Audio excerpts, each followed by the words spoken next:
Hello everyone, আমি সঞ্চিতা চলে এসেছি নতুন একটি মিনি ব্লগ নিয়ে। ভিডিওটা ছিল রথযাত্রার পরের দিন।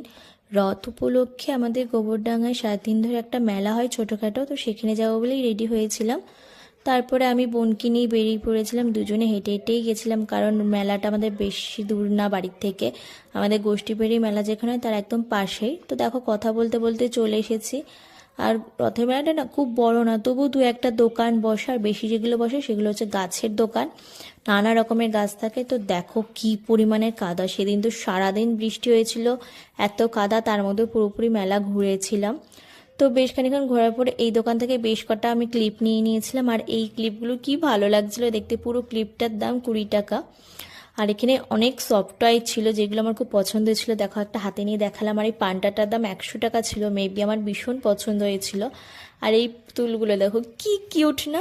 তো যাই হোক, পুতুল টুতুল দেখার পর এরকম একটা খেলনার দোকানে চলে এসেছিলাম, আর এই খেলনাগুলো দেখে আমার ছোটোবেলার কথা মনে পড়ছিল। তারপরে চলে গেছিলাম গাছের দোকানে। কত রকম যে গাছ, অর্ধেক গাছের নাম আমি জানিই না, কিন্তু বেশ ভালো লাগছিলো দেখতে। কিন্তু ওখানে একটা কাঠগোলাপ গাছ ছিল যেটা আমার ভীষণ পছন্দ হয়েছিল, কিন্তু যা দাম আমি আর নিইনি। তো তারপরে দেখি একটা দাদু এরকম মাটির ঘট বিক্রি করছিল, মাটির খেলনা বাটি বিক্রি করছিল। তো আমার মাটির ঘটগুলো খুব পছন্দ হয়েছিল, ওখান থেকে আমি একটা নিয়েছিলাম। মাটির ঘট কেনার পর একেবারে মেলার বাইরে চলে এসে ফুচকার জন্য লাইন দিচ্ছিলাম। এই কাকুটার দোকানে ফুচকা ফার্স্ট টাইম খেলাম, ভীষণ ভালো করেছিল খেতে। তারপর দুই বোন একটা পাঁপড় কিনেছিলাম, শেয়ারে শেয়ারে খেয়েছি। খাওয়ার পর এখানে দেখছিলাম কাকুটা জিলেপি ভাজলো, সেখান থেকে একটা ছোট্ট ভিডিও নিয়ে নিয়েছিলাম। জিলেপি খাইনি, নিও নি।